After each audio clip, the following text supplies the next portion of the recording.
오늘 우리에게 주시는 하나님의 말씀은 마가복음 6장 7절에서 13절까지의 말씀입니다. 마가복음 6장 7절에서 13절까지의 말씀을 교독하시고 마지막 절은 함께 합독하겠습니다. 12제자를 부르사 둘씩 보내시며 더러운 귀신을 제어하는 권능을 주시고 명하시되 여행을 위하여 지팡이 외에는 양식이나 배낭이나 전대의 돈이나 아무것도 가지지 말며 신만 신고 두벌옷도 입지 말라 하시고 또 이르시되 어디서든지 누구의 집에 들어가거든 그곳을 떠나기까지 거기 유하라. 어느 곳에든지 너희를 영접하지 아니하고 너희 말을 듣지도 아니하거든 거기서 나갈 때 발 아래 먼지를 떨어버려 그들에게 증거를 삼으라 하시니 제자들이 나가서 회개하라 전파하고 나같이요 많은 귀신을 쫓아내며 많은 병자에게 기름을 발라 고치더라. 아멘. 할렐루야. 오늘도 우리와 함께 하신 주님을 찬양합니다. 그리고 새벽을 깨워 기도의 향기로 나오신 모든 성도님들께 하나님의 은혜와 평강이 함께 하시기를 기원드립니다. 전도는 마귀와의 영적 싸움입니다. 지금까지 죄와 어둠과 마귀의 세력 밑에 있던 사람을 복음으로 공략해서 그가 있던 지금의 자리에서 끌어내어서 자유를 주는 것이 전도이기 때문인 것입니다. 그 과정에 반대에 부딪히기도 하고 또 고난을 겪기도 하는데 이 반대는 단순히 인간적인 것도 있으나 대개의 경우는 마귀적인 요소를 포함하고 있습니다. 그래서 성도들이 전도를 하려면 마귀를 이기는 권세와 능력이 필요한 것입니다. 이런 사실을 알고 예수님은 그의 제자들에게 더러운 귀신을 제어할 수 있는 권세를 주어 전도 현장에 파송을 합니다. 오늘 보면 7절 12제자를 부르사 둘씩 보내시며 더러운 귀신을 제어하는 권능을 주시고 라고 말씀합니다. 이런 주님은 그의 제자들에게 또 다른 말씀을 하십니다. 사도행전 1장 8절 우리가 너무나 잘 아는 말씀이죠. 오직 성령이 너희에게 임하시면 너희가 권능을 받고 예루살렘과 온 유대와 사마리아와 땅끝까지 이르러 내 증인이 되리라 하시니라. 아멘. 예루살렘과 온 유대와 사마리아와 땅끝까지 이르러 복음을 전하기 위해서는 성령을 받고 권능을 받아야 한다라는 것입니다. 그래서 성과 있고 능력 있는 전도를 위해서는 반드시 성령을 받고 그의 능력으로 충만해야 하는 것입니다. 바라기는 오늘 말씀을 통해 성령의 능력을 입는 비밀을 배울 수 있는 우리 모두가 되시기를 예수님의 이름으로 축복합니다. 예수님께서 제자들을 파송하시면서 제자들에게 요구한 믿음이 있었습니다. 귀신을 제어하는 권능을 주신 주님은 다음과 같은 말씀을 하십니다. 오늘 보면 8절 9절 말씀입니다. 명하시되 여행을 위하여 지팡이 외에는 양식이나 배낭이나 전대의 돈이나 아무것도 가지지 말며 신만 신고 두벌 옷도 입지 말라 하시고, 이 말씀을 하신 이유가 무엇일까요? 그것은 제자들에게 하나님만을 전적으로 신뢰하는 믿음을 가질 것을 요구하시는 것이었습니다. 여행을 위해서는, 그러니까 이 세상을 살기 위해서는 많은 준비가 필요한데 특히 여행 경비죠. 즉 절대적으로 돈이 필요합니다. 그러나 그런 것으로 고민하고 염려하지 말고 모든 것을 주님께서 해결해 줄 것을 믿고 떠나라라는 것입니다. 주님은 인간적인 조건이 충족하다고 안도하고 가진 것이 없다고 불안하면 어찌 그것을 신앙이라고 할 수 있겠느냐 하는 것입니다. 비록 인간적으로 빈약하고 빈털털이라도 주님만을 굳게 의지하고 그의 능력만을 전적으로 신뢰하는 것이 참 믿음이 아니겠느냐라고 말씀하시는 것이죠. 이런 전적인 믿음이 있어야 마귀와의 싸움에서 승리하는 것입니다. 이런 믿음의 비밀을 가질 수 있기를 예수님의 이름으로 축복합니다. 이런 믿음은 전도에서만 필요한 것이 아니라 범사에 필요한 것입니다. 두 번째로 예수님께서 요구한 믿음이 있었습니다. 오늘 보면 10절 말씀입니다. 또 이르시되 어디서든지 누구의 집에 들어가거든 그곳을 떠나기까지 거기 유하라. 동일한 병행 구절에 보면 마태복음 10장 11절 12절 말씀입니다. 여행을 위하여 배낭이나 두보롯이나 신이나 지팡이를 가지지 말라. 이는 일꾼이 자기의 먹을 것 받는 것이 마땅함이라. 어떤 성이나 마을에 들어가거든 그 중에 합당한 자를 찾아내어 너희가 떠나기까지 거기 머물라라고 말씀합니다.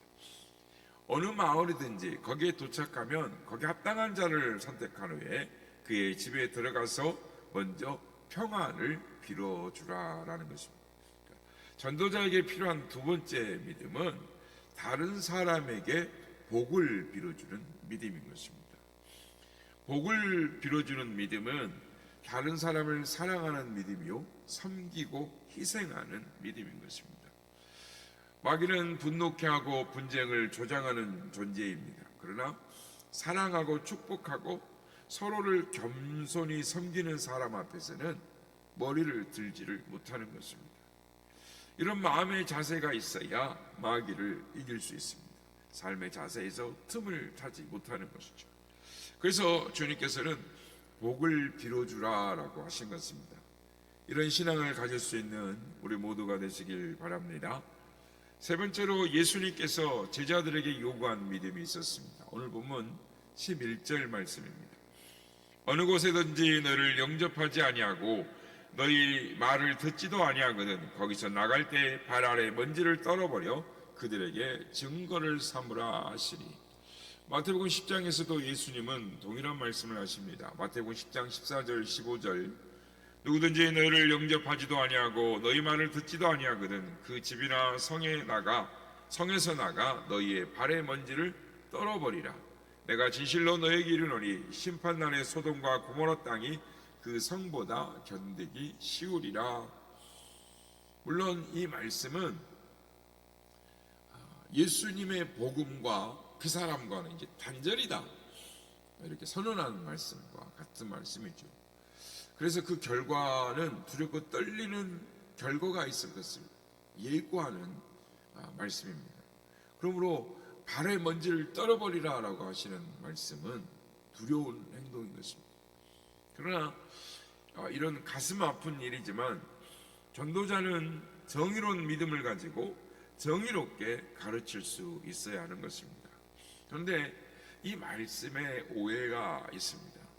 그러니까 예수님 당시에는 복음을 전하다가 반대하면 발을 털어버리고 성 밖을 나가고 털어서 그냥 갈 수 있었습니다. 그런데 이것을 문자 그대로 지금도 믿고 해석하는 사람들이 있어서 어느 집에 가서 전도하다가 안 받아들이면 나오면서 문을 닫고 발에 신발을 딱 벗어가지고 먼지를 탁탁 손다는 거예요. 근데 여러분 이 말씀은 그런 뜻이 아닙니다. 이것을 잘 알아들으셔야 하는 것입니다. 먼지라는 것은 세속성, 즉 죄악의 상징을 말하는 것입니다. 사람들이 예수님을 영접하지 않고 복음을 거절하는 가장 중요한 이유가 무엇일까요? 왜 그런 줄 아세요? 사람들이 말은 하지 않지만 숨겨진 가장 중요한 동기 하나는 죄를 사랑하기 때문입니다. 그렇습니다. 복음을 안 받아들이는 것이죠.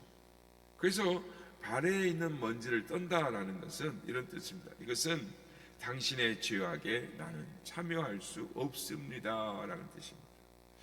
어떤 분이 지인 되시는 분에게 교회도 잘 나오고 또 기독교 활동, 봉사활동 잘하는 분이 계셔서 이제 선생님 이제 예수님을 영접하시죠 라고 고민을 하니까 그 지인 되시는 분이 예수님을 영접하면 죄를 지을 수가 없잖아요. 없는 거죠? 그랬더니 그래서 맞다고 그래서 예수님을 믿으면 죄를 지으면 안 되죠. 그랬더니 그 사람이 솔직히 뭐라고 하냐면 솔직히 저는 죄 짓는 것이 너무 좋아요. 세상에 나가서. 욕망대로 사는 게 너무 좋다는 거예요. 그래서 열심히 죄 짓는 삶을 살고 있습니다. 여러분, 사람들이 복음을 거절하는 가장 중요한 이유가 죄가 좋아서 그렇습니다. 그러나 우리는 그들에게 나는 당신의 죄에 동참할 수 없습니다 라고 말을 해야 합니다. 가르쳐야 합니다. 이것이 심판날의 증거가 될 것입니다.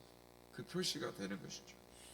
그럼에도 불구하고 우리는 그 사람을 버려버려라라는 얘기가 아닙니다. 우리는 그들의 냉대와 그들의 거절에도 불구하고 또다시 와서 복음을 전할 것입니다. 그리고 그들을 보고 사랑한다고 말할 것입니다.